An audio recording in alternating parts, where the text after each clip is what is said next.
I'm Gresham's and welcome back to Gresham Reads Graceling by Kristen Cashore. Last time, we had learned of the Lined fighter's name. He is the seventh son, I believe, of the Lined King, and his name is Prince Greening Grandmalion.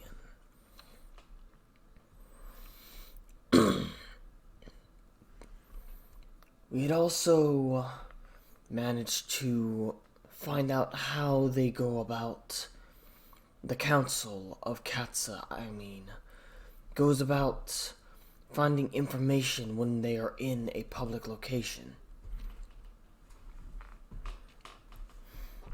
And it's quite interesting how they were able to hold a conversation in front of Randa without the others knowing what was being spoken of. One moment. The music is slightly too quiet. And there we go.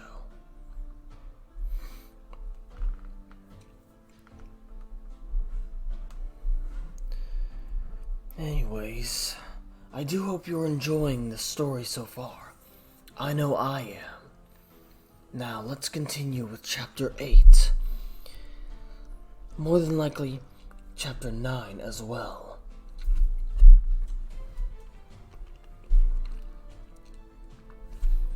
The archery range was empty and dark, except for the lone torch that glowed outside the equipment room. Katsa lit the torches along the back of the range, so that when she returned to the front, the man-shaped dummies stood black against the brightness behind them. She grabbed a bow randomly from the supplies, and collected handfuls of the lightest colored arrows she could find. Then she drove arrow after arrow into the knees of her targets, then the thighs, then the elbows, then the shoulders, until she'd emptied her quiver.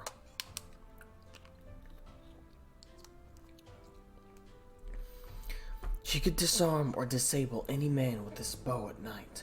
That was clear enough. She exchanged the bow for another. She yanked the arrows from the targets. She began again.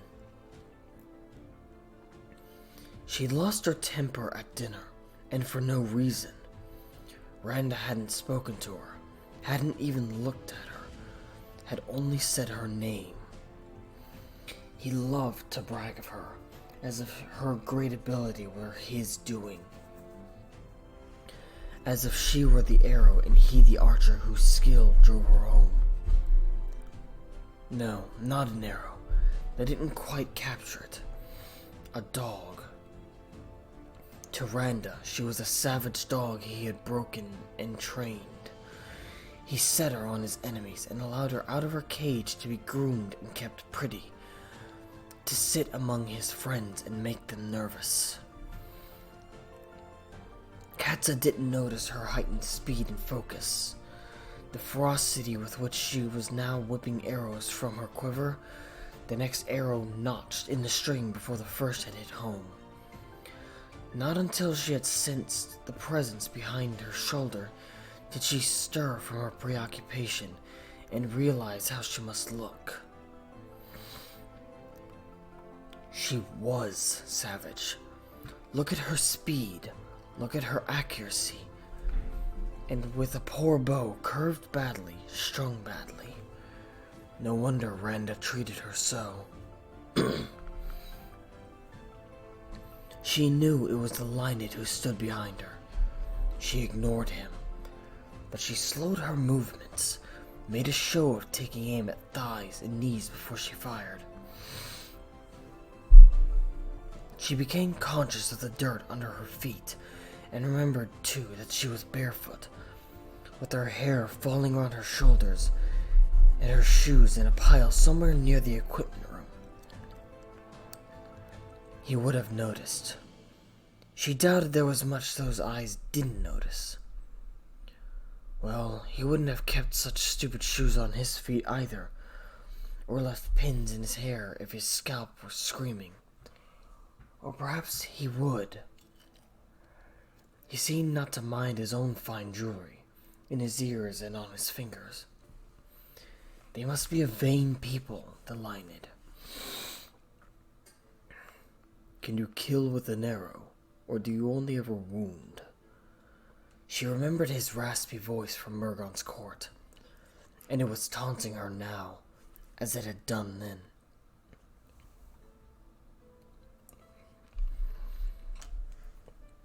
She simply took 2 arrows from her quiver, notched them together, pulled, and released. One flew to her target's head, and the other to its chest. They hit with a satisfying thud, and glowed palely in the flickering torchlight. I'll never make the mistake of challenging you to an archery match. There was laughter in his voice. She kept her back to him and reached for another arrow. You didn't forfeit our last match so easily, she said. But that's because I have your fighting skill. I like your skill with the bow and arrow. She couldn't help herself. She found that interesting. She turned her eyes to him, his face in shadows. Is that true? My grace gives me skill at hand-to-hand combat, or sword-to-sword. It does little for my archery, he said. He leaned back against the great slab of stone that served as a table for the equipment of the archers. His arms were crossed. She was becoming accustomed to this look, this lazy look, as if he could nod off to sleep at any moment. But it didn't fool her. She thought if she were to spring at him, he'd react quickly enough. Then you'd be able to grapple with your opponent, to have an advantage, she said. He nodded. I may be quicker to dodge arrows than someone ungraced, but in my own attack, my skill is only as good as my aim.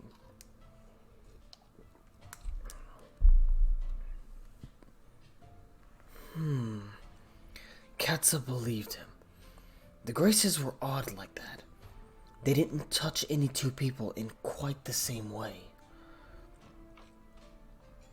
Can you throw a knife as well as you shoot an arrow? He asked.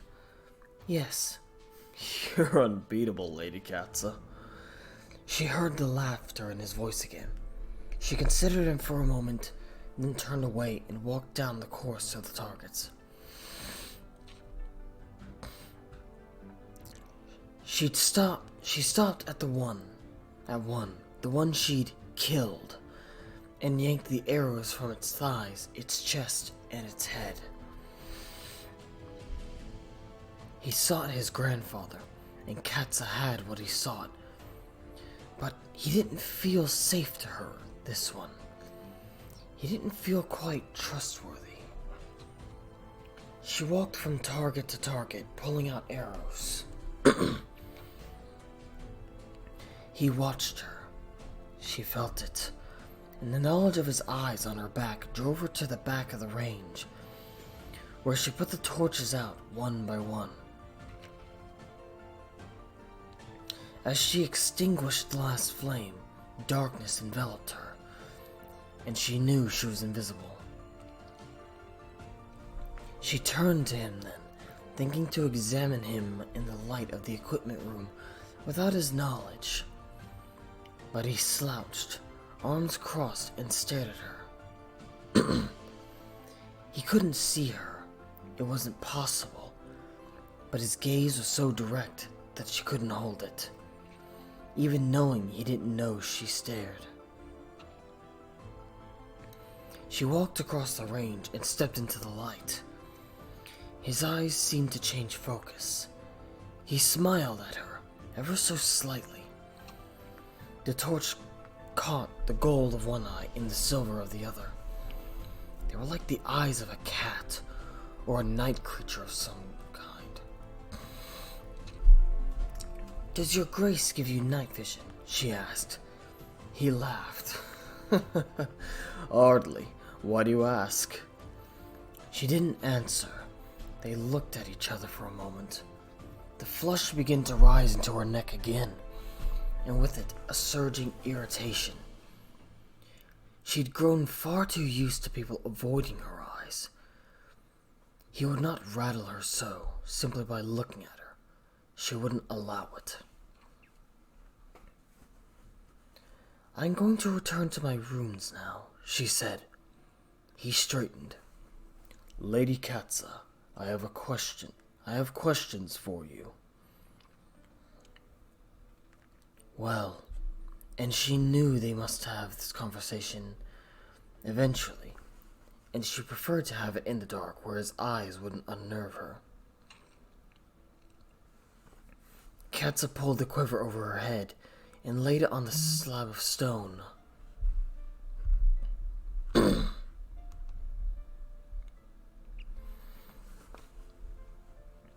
She placed the bow beside it. Go on, she said.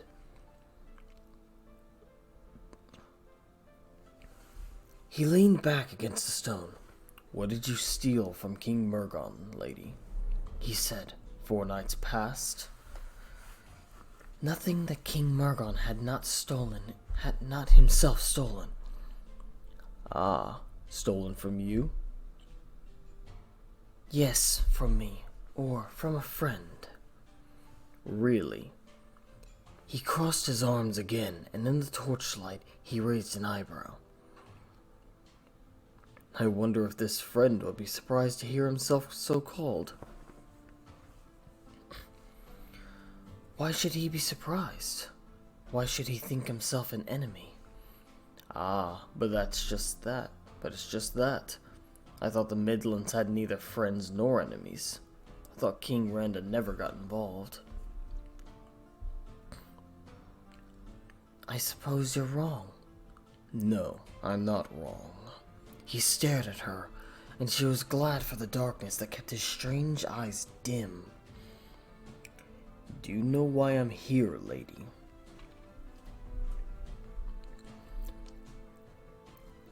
I was told you're the son of the Lioned King, she said. I was told you seek your grandfather, who disappeared. Why you've come to Randa's court, I couldn't say. I doubt Randa is the kidnapper. He considered her for a moment, and a smile flickered across his face. Katza knew she wasn't fooling him. It didn't matter. He may know what he knew, but she had no intention of confirming it. King Murgon was quite certain I was involved in the robbery, he said. He seemed quite sure I knew what object had been stolen. And that's natural, Katza said. The guards had seen a Graceling fighter, and you're no other than a Graceling fighter. No, Murgon didn't believe I was involved because I was graced. He believed I was involved because I'm lined. Can you explain that? And of course, she would give him no answer to that question. This smirking Lined. She noticed the neck of his shirt was now fastened.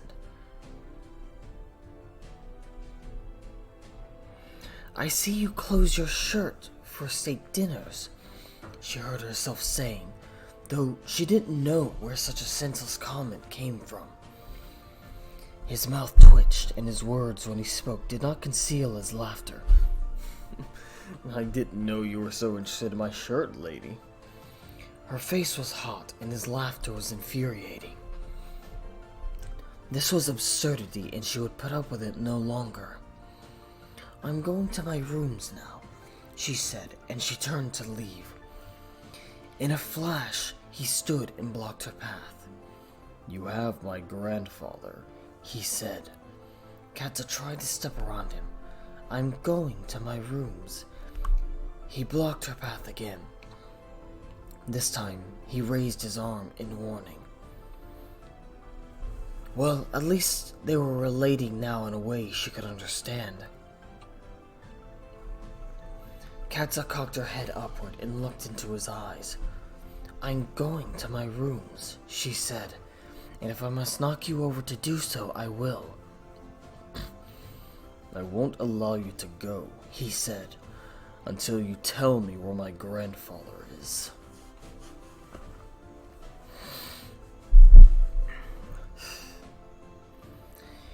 She moved to pass him again, and he moved to block her.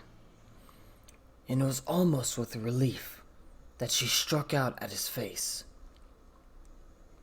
It was just a feint, and when he ducked, she jammed at his stomach with her knee, but he twisted so that the blow did not fall true, and came back with a fist to her stomach. She took the blow just to see how well he hit, and then wished she hadn't.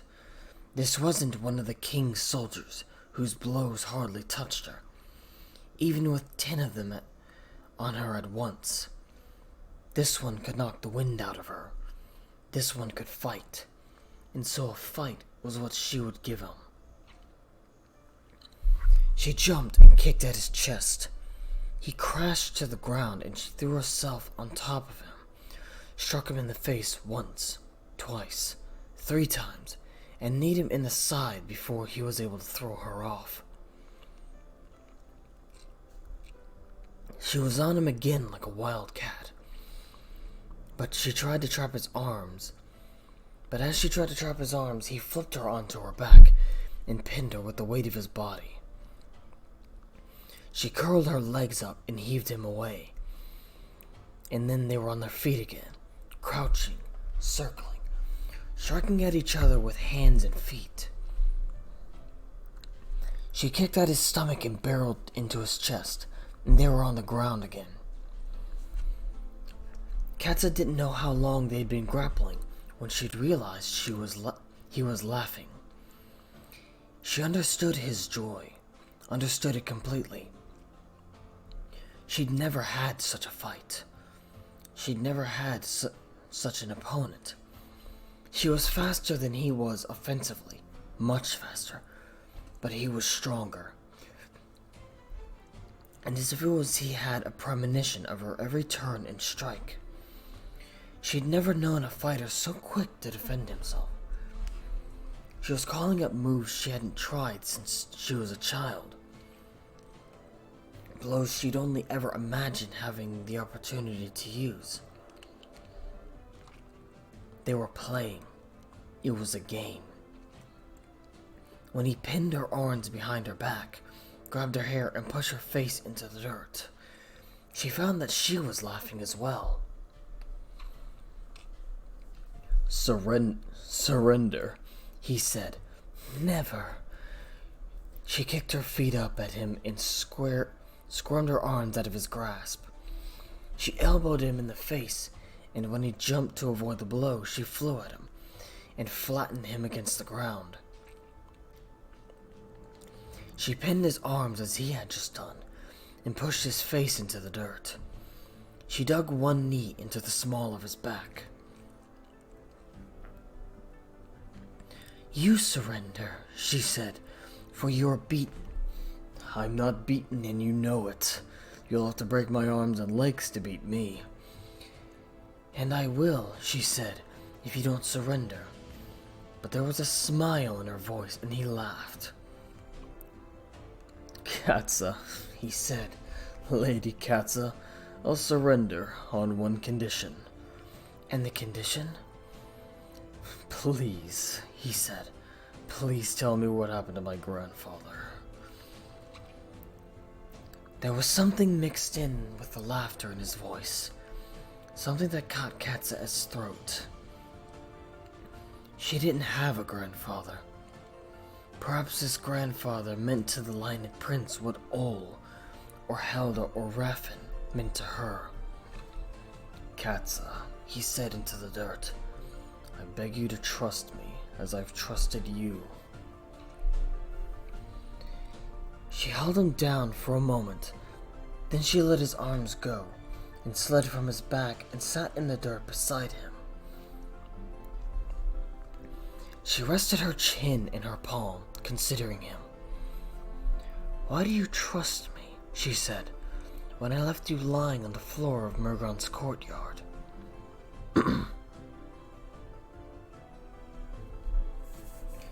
He rolled over and sat up, groaning. He massaged his shoulder. "Because I woke up. You could have killed me, but you didn't." He touched his cheekbone and flinched and winced. "Your face is bleeding." He stretched out his hand to her jaw, but she waved it aside and stood. "It doesn't matter," she said. "Come with me, Prince Greening." He heaved himself to his feet. "It's Poe." "Poe?" "My name. It's Poe." Katza watched him for a moment as he swung his arms and tested out his shoulder joints. He pressed his side and groaned. His eye was swelling and blackening, she thought, though it was hard to tell in the darkness. His sleeve was torn and he was covered with dirt, absolutely smeared from head to foot. She knew she looked the same. Worse, really, with her messy hair and bare feet. But it only made her smile. "Come with me, Poe," she said. "I'll take you to your grandfather."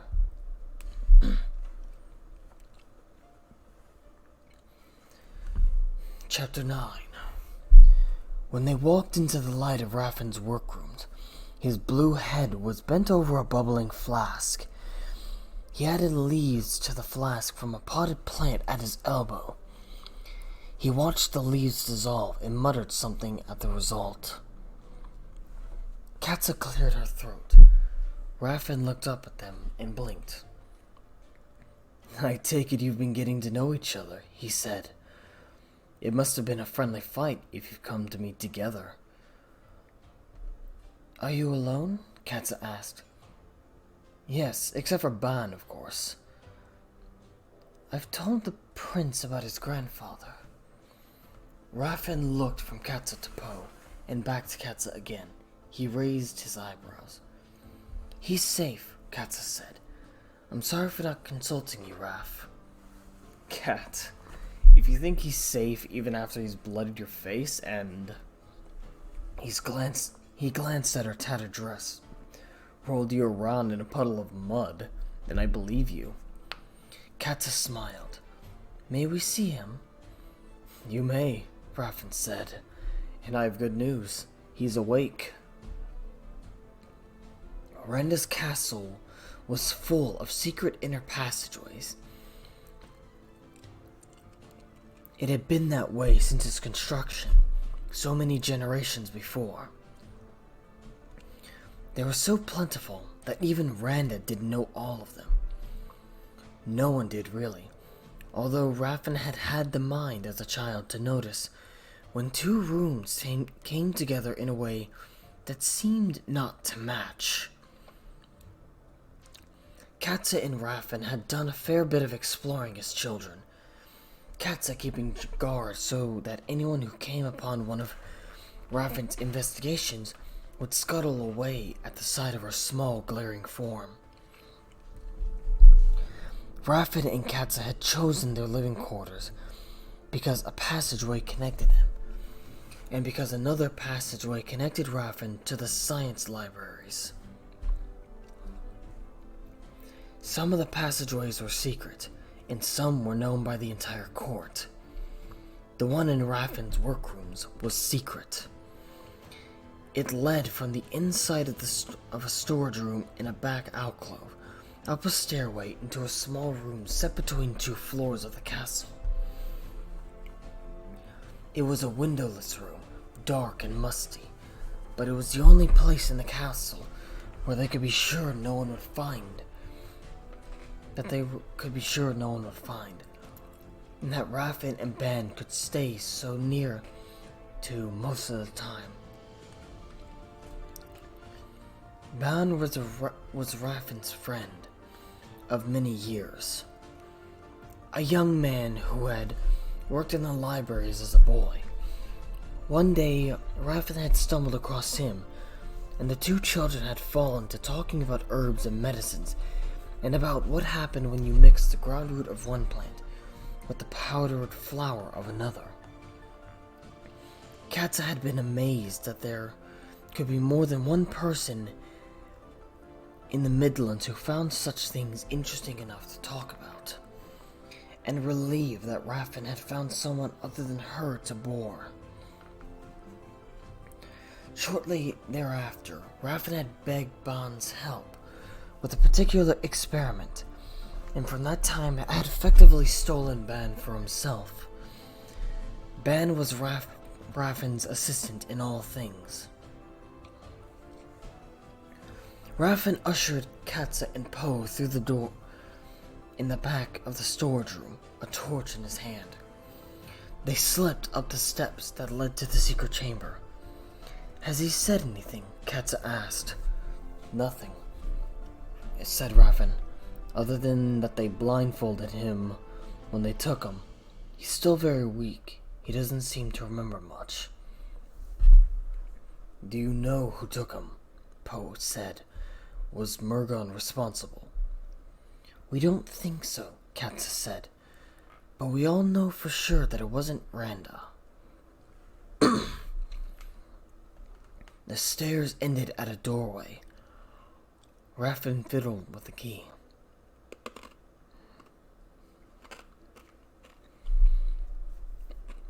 "Randa doesn't know he's here," Poe said. It was more of a statement than a question. "Randa doesn't know," Katza said. "He must never know."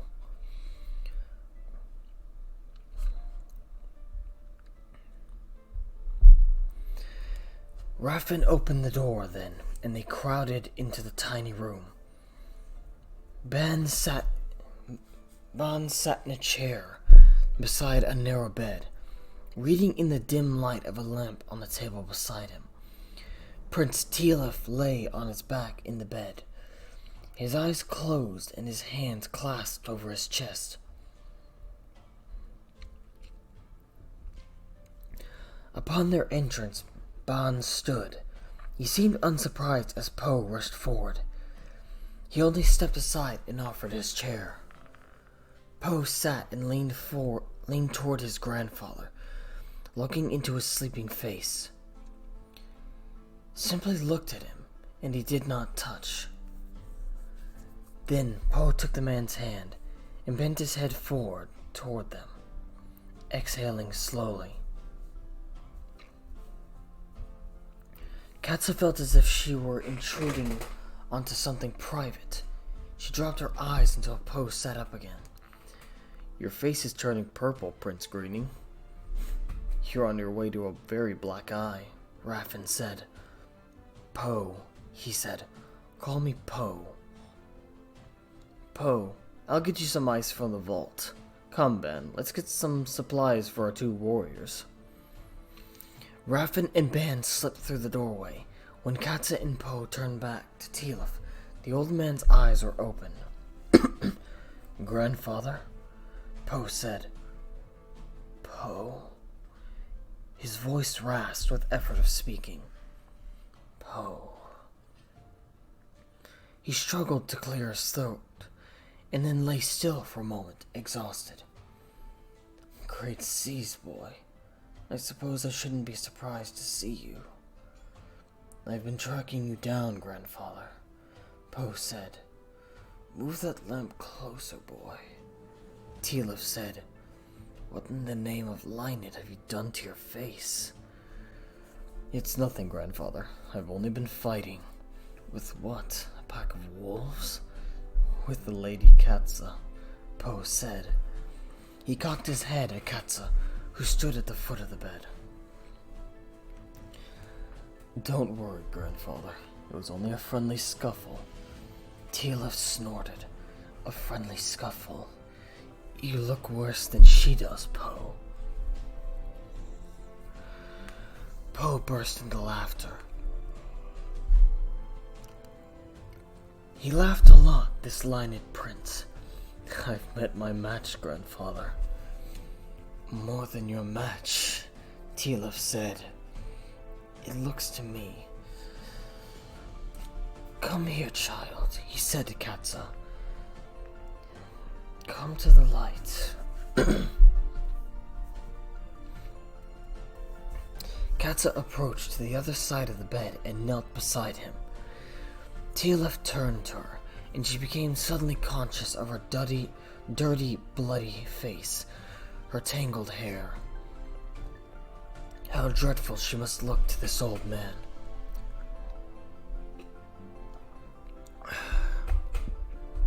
My dear, he said, I believe you saved my life. Lord Prince, Katza said, if anyone did that, it was my cousin Raffin with his medicines. Yes, Raffin's a good boy, he said. He patted her hand.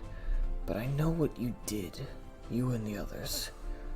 You've saved my life, though I can't think why. I doubt any Lined has ever done you a kindness. I've never met a Lined.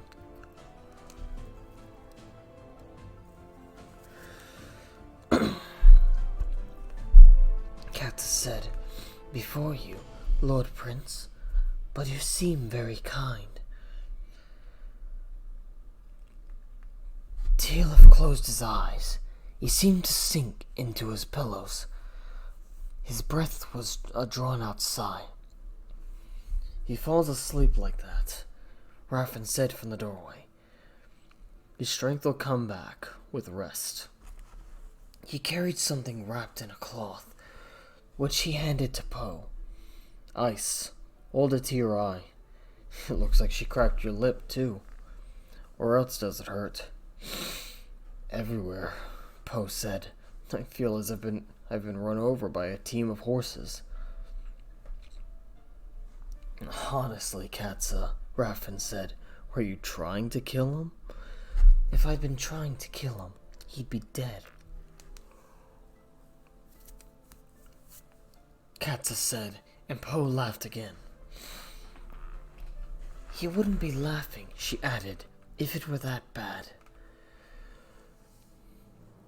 It wasn't that bad, or at least Raffin was able to determine that none of his bones were broken, and that he'd sustained no bruises that wouldn't heal. Then Raffin turned to Katza. He examined the scratch that stretched across her jaw and wiped dirt and blood from her face. It's not very deep, the scratch, he said. Any other pains? None, she said. I didn't even feel the scratch. I suppose you'll have to retire the dress, he said. Although we'll give you a terrible scolding. Yes, I'm devastated about the dress. Raffin smiled. He took hold of her arms and held her out from him so that he could look her up and down. He laughed. What can be so funny, Katza said, to a prince who's turned his hair blue? You look like you've been in a fight, he said, for the first time in your life.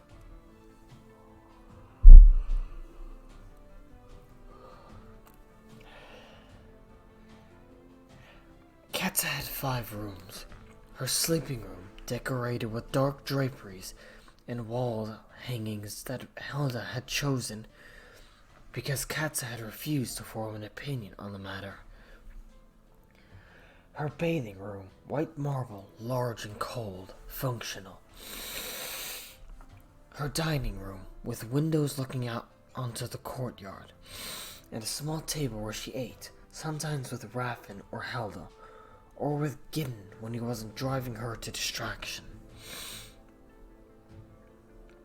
Her sitting room, full of soft chairs and pillows that Helda again had chosen.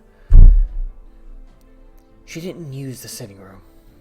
The 5th room used to be her workroom, but she couldn't remember the last time she'd embroidered or crocheted or darned a stocking.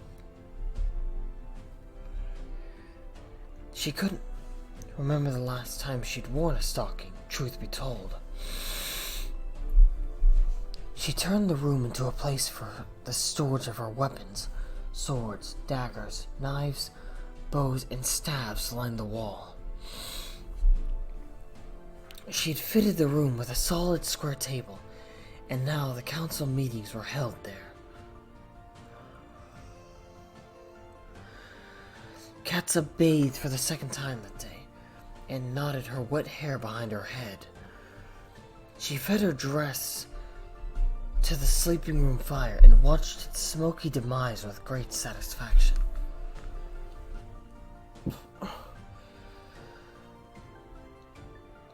A boy arrived who was to keep watch during the council meeting. Katza went into the weapon room and lit the torches that hung on the wall between her knives and bows.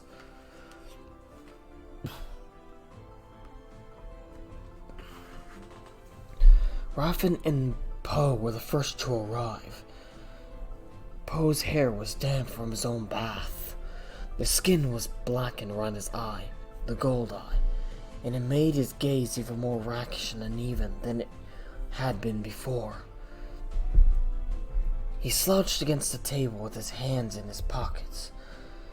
His eyes flashed around the room, taking in Katza's collection of weapons. Poe was wearing a new shirt, open at the neck, and with the sleeves rolled to the elbows. His forearms were as sun-dark as his face. She didn't know why she should notice. She found herself frowning. "Sit, your high majestic lord princes," she said. She yanked a chair from the table and sat down herself. "You're in a fine temper," Raffen said. "Your hair is blue," Katza snapped back. Ole strode into the room. At the sight of the scratch on Katza's face, his mouth dropped open. He turned to Poe and saw the black eye. He turned back to Katza. He began to chuckle. He slapped his hand on the table. The chuckle turned into a roar. "How I would love to have seen the fight, my lady. Oh, how I would have loved to seen it." Poe was smiling. "The lady won, which I doubt will surprise you." Katza glowered. "It was a draw. No one won." "I'll say." It was Gideon's voice as he entered the room and looked from Katza to Poe. His eyes grew dark. He put his hand to his sword. He whirled on Poe. "I don't see where you come off fighting the Lady Katza." "Gideon," Katza said, "don't be ridiculous." Gideon turned to her. "He had no right to attack you." "I struck the first blow, Gideon. Sit down." "If you struck the first blow, then he must have insulted you." Katza jumped up from her seat. "That's enough, Gideon. If you think I need you to defend me." "A guest to this court, a total stranger, Gideon, Lord Gideon." Poe had risen to his feet, and his voice cut through hers. "If I've insulted your lady," he said, "you must forgive me. I rarely have the pleasure of practicing with someone of her caliber, and I couldn't resist the temptation. I can assure you she did more damage to me than I did to her." Gideon didn't take his hand from his sword, but his grimace lessened. "I'm sorry to have insulted you as well. I see now that I have taken greater care. I should have taken greater care of her face. Forgive me. It was unpardonable." His hand reached across the table. He reached his hand across the table. Gideon's angry eyes grew warm again. He reached out and shook Poe's hand. "You understand my concern," Gideon said. "Of course." Katza looked from one of them to the other. The two of them shaking hands, understanding each other's concern. She didn't see where Gideon came off feeling insulted.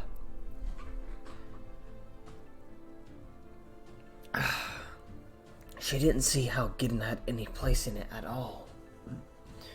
Who were they to take her fight away from her and turn it into some sort of understanding between themselves?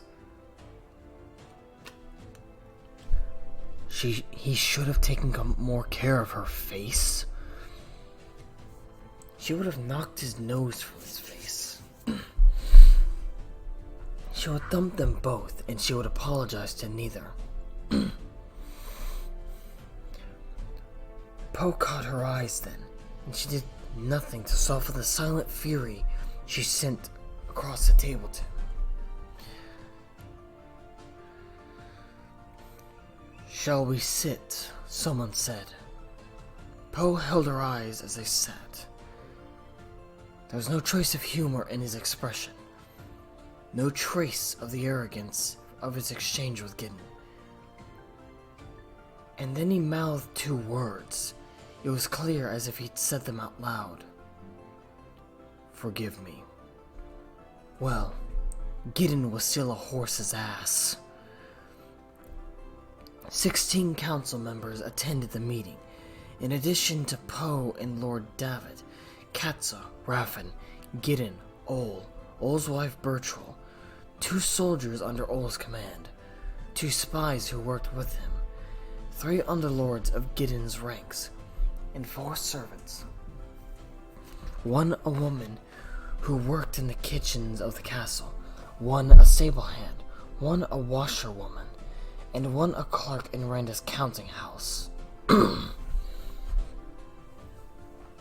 There were others in the castle involved with the council, but most nights they were their representatives, along with Bon, when he could get away.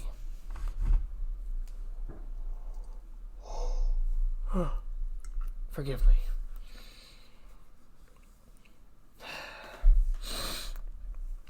Since the meetings had been called to hear Lord David's information, the council wasted no time.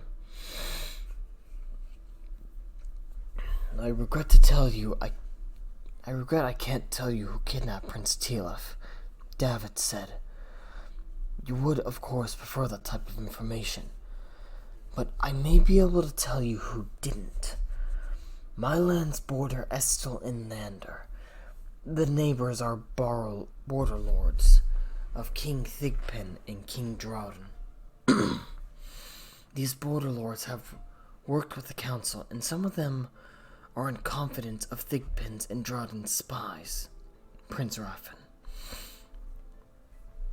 David said, these men are certain that neither King Thigpen nor Drawden was involved in the kidnapping of the Lined. Raffen and Katza caught each other's eyes. Then it must be King Byrne of Wester, Raffen said. And so it must, thought Katza, though Katza couldn't imagine the motive. Tell us your sources, and your sources' sources. We'll look into it. If this turns out to be true information, we'll be that much closer to an explanation. The meeting did not go on long.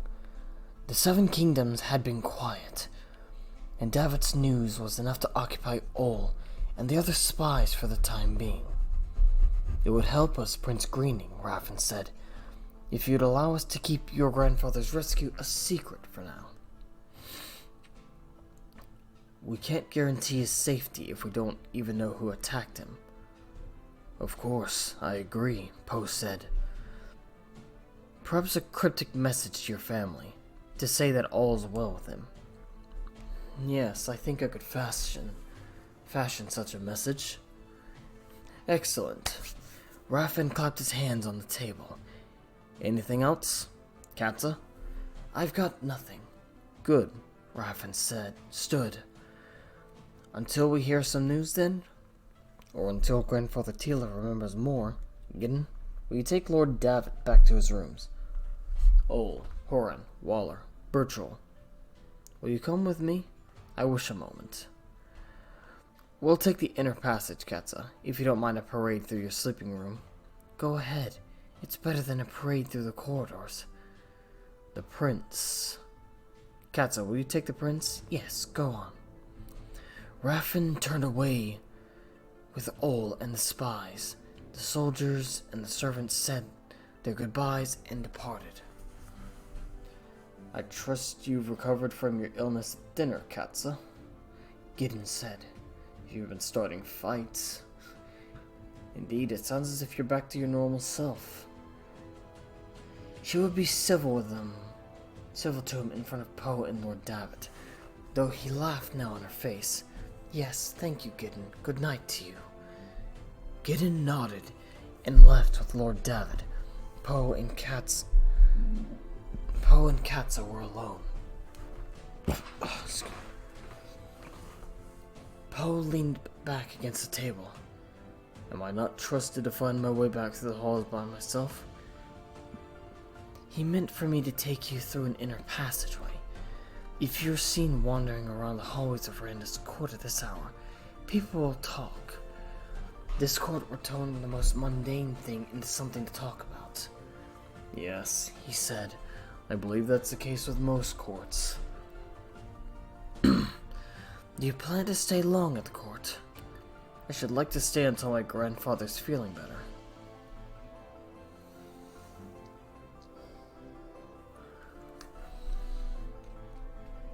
Then we'll have to come up with an excuse for your presence, Katza said. For isn't it generally known that you seek your grandfather? Poe nodded. If you agree to train with me, he said, that might serve as an excuse. She began to put out the torches. What do you mean? People would understand, he said, if I stayed in order to train with you. They would see that in our view, it's a valuable opportunity for both of us. She paused before the last torch and considered his proposal. She understood him completely. She was tired of fighting 9 or 10 men at once, fully armored men, none of them able to touch her. And she always tempering her blows. It would be a thrill, a pure thrill, to fight Poe again. To fight him regularly, a dream.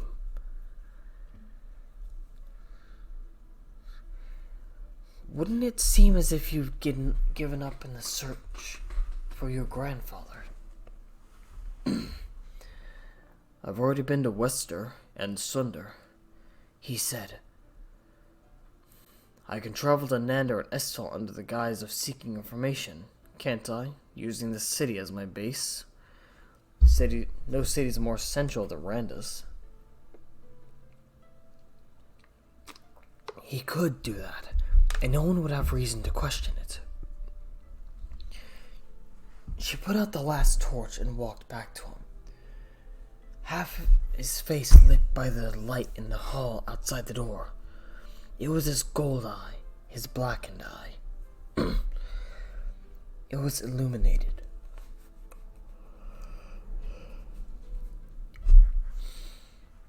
I'll train with you, she said, but don't expect me to take more care of your face than I did today. He burst into laughter, and then his face sobered, and he looked at the floor. Forgive me for that, Lady Katza. I wished to make an ally of Lord Gideon, not an enemy. It seemed the only way. Katza shook her head with impatience. Gideon is a fool. You reacted naturally enough, he said, considering his position. He brought his fingertips to his chin suddenly. She froze, forgetting the question she'd been about to ask regarding Gideon. And what in the Midlands his position should be. He tilted her face to the light. It was my ring. She didn't understand him. It was my ring that scratched you. Your ring? Well, one of my rings. It was one of his rings that scratched her, and now his fingertips touched her face. His hand dropped, returning to his side, and he looked at her calmly, as if this were normal. As if friends she'd only just made always touched her face with their fingertips. As if she'd ever made friends. As if she had any basis for comparison, to decide what was normal when one made friends and what was not. She was not normal. She marched to the doorway and grabbed the torch from the wall. "Come," she said, for it was time to get him out of here. This strange person. This cat-eyed person who seemed created to rattle her. She would knock those eyes out of his face the next time they fought. She would knock the hoops from his ears and the rings from his hands. It was time to get him out of here, so that she could return to her rooms and return to herself.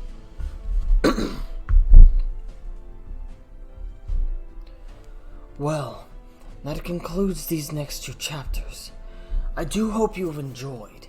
It's certainly interesting what's happening so far in this story. The council meeting, as well as Poe's fight against Katza, as well as the fact that apparently his true name is Poe. Well, perhaps his true name. For all we know, it might actually be a nickname, but we won't know for sure until we learn more about him.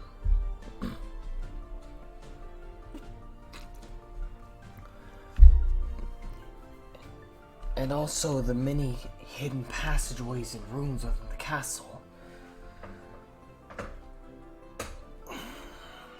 Certainly fascinating.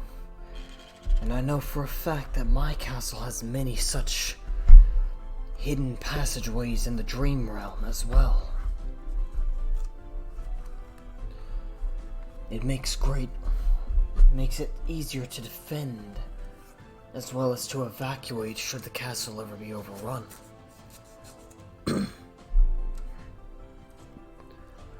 But I think I've went on for long enough. I'm going to be ending the video here. If you enjoyed the video, be sure to leave a like and a comment down below, telling your favorite part. Also, if you enjoy the content posted on the channel, be sure to subscribe and hit the notification bell so you know when we upload. In the meantime, I will see you all in the next video. I am Gresham, and I am signing out.